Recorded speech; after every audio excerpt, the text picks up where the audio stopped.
YouTube. It's been a while, man. I know I haven't dropped a video in a long time. Being honest, I thought about just giving up on it, but you know, a lot of things been happening, and I just feel like I just wanted to share it with you, especially a lot of, you know, my guys out there that had checkered backgrounds and, you know, thought that, you know, they were kind of doomed.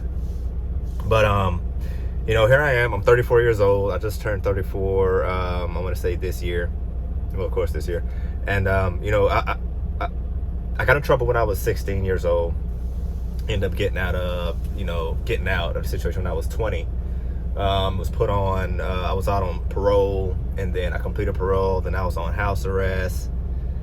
Well, I was on house arrest and parole at the same time. Then I got off of that, and then I ended up being on probation. Ended up getting probation taken off early due to my good behavior.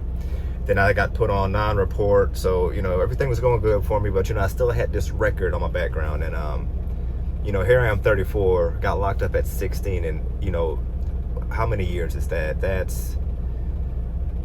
How many years is that? 15 years? No, I got out when I was in 2020, so about 13 years. You know, this monkey's just been on my back. It's a big old monkey too. And you know, I always said, you know what, I'm gonna get I'm trying to get a first offender. But you know, talking to a couple of lawyers, a lot of them was saying, oh man, you can't do that. Even my lawyer said that. Oh, you can't do that, you're not eligible for that. And you know, and I kind of gave up, but it kept and I want y'all to listen to this. It kept just playing in the back of my head, like. And one thing I realized, when you have this thought in your head, it's there for a reason. Not all thoughts are good, but you know, when it's something that's beneficial and it just keeps eating at you, and you don't know the outcome, but it's just staying in your mind, you know, listen to that. You know, as long as it doesn't harm other people. You have to be politically correct these days. But you know, the thought just kept playing in the back of my head. You know, hey man, try it out, man, try it out. So it was 3 years ago where Cobb was holding a retro first offender thing, to where they would just, hey, come up here, we'll get your record expunged. I caught my charge in DeKalb. So I went there, and I actually met a woman, her name, Mrs. Wallach, Sandy Wallach. And she said, well, hey, since you got your charge in DeKalb, we can't do anything for you because this is Cobb. But she said, hey, take this number down and, you know, give him a call. He specializes in stuff like this. I said, okay. Took the number. I sat on it for like a year. Then I finally called, and he was like, hey, for us just to see if you could get it expunged, that's $1,500. And I was like, $1,500 just to see? And if I can, it's just $1,500 gone.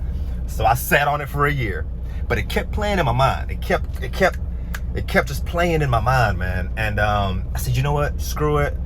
I was working, I was hustling. I was at Corluzo at the time. I was working, I was hustling. I said, you know what? Screw it, man.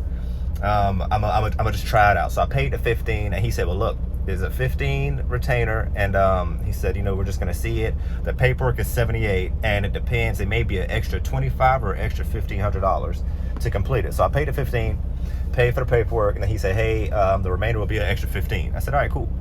So I did that. I want to say last year, probably in the beginning of last year.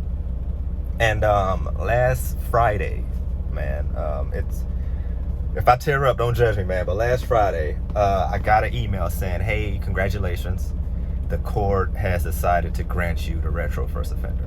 So I have no criminal record on my background. Like, it seals. And, you know, I'm gonna just be honest, I was so overwhelmed, I took a nap.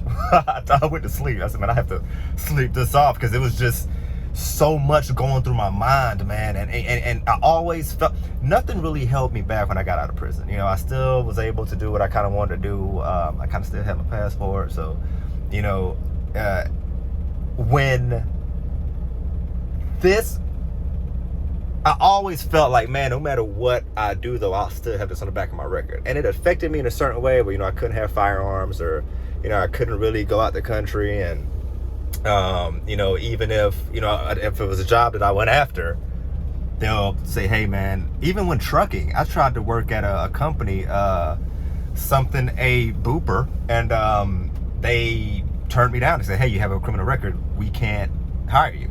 And I was like, wow, okay. That was the first time they held me back. And, you know, now I have my hazmat, which they do a federal background check, but it's been so long since I got in trouble, they were just like, yo, here. And one thing about the hazmats, if you don't have a firearm, a charge, or like a murder charge, or, you know, rape and messing with kids, you're good.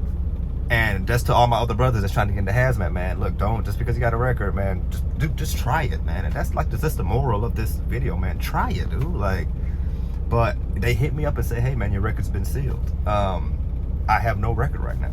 Like, I'm still taking it in to this day. Like, I have, like, I even got an email from other companies saying, hey, man, it usually takes about, you know, a month for them to do all the paperwork and for you to get your record sealed. We could do it in 14 days. So it's in process. Like, they sent me an email last week saying, hey, man, it's been expunged. Now they're just going through the paperwork. Now they're just doing paperwork. And, you know, I just want to my brothers out there, man, feeling like, you know, why try, or why go after it? It's not going to work. I just want to let y'all know, man, dude, try, man. Like, as long as your heart still beats, as long as you still have that drive, man, like, dude, try it, man. You know, don't give up. You know, even with this, man, I went after it with this whole hazmat thing, not knowing if it was going to happen or not. I just said, screw it, why not? All they can say is no. So to my brothers out there, man, they got a record and you only had one charge, man, yo, try it out, man. I got my record expunged. I paid $3,000. And here I am, a free man, yo. And I'm gonna tell you right now, man, there's gonna be a lot of changes coming soon, man. I only got into trucking because of my record. Like, now that my record's free, man, there's a lot of other things I could do out there in my life that I actually enjoy. This is cool, but I'm not gonna retire doing this. I want to be out of this industry in about the next year or two. Like, I want to be done with it. But it did change my life. It did put me in good positions. It did put me in a position where I could have the money to actually, you know, pay for this. And I know you're probably looking at my hairline and thinking, dude, what's going on with it? I got the hairline restoration surgery. Yes, I did. So as you can see, yeah, that's my new hairline. All that is scabs. You're probably looking at it and like, dude, bro, like you didn't have an issue before, man. I did. Well, to me, it was for me. I paid a nice little amount of money for it. It was under 10,000, but, you know, I got it taken care of. It's scabbing up now. It's gonna fully heal in about 6 months. If the Mobart is doing good, they took it from the back. That's why my hair looking crazy right now. This is my donor area right here. And I've recorded everything, so I'm gonna post it on YouTube too. And I appeared in my first movie, yo. Remember I told you I wanted to act? Yeah, I appeared in my first movie. I don't know if it's gonna be on Tubi, but, you know, I ended up getting an IMDb credit off that. And I am shooting a commercial for a nice known company next Tuesday. So, you know, like I said, there's so many things that I want to do in my life, and I know this wasn't gonna be it for me. This is a great stepping stone. But to my brothers and my sisters out there, man, that's just feeling like, you know, I have a record, I feel, you know, I can't really do much. Get that mindset out of your head, because you already defeated yourself. You already defeated yourself. Get that mindset out your head. And go after it. Try. The worst thing that can happen is they say no. And after that, keep trying. Because I will never allow another person to tell me you can't do it. Or, yeah, you're not good enough.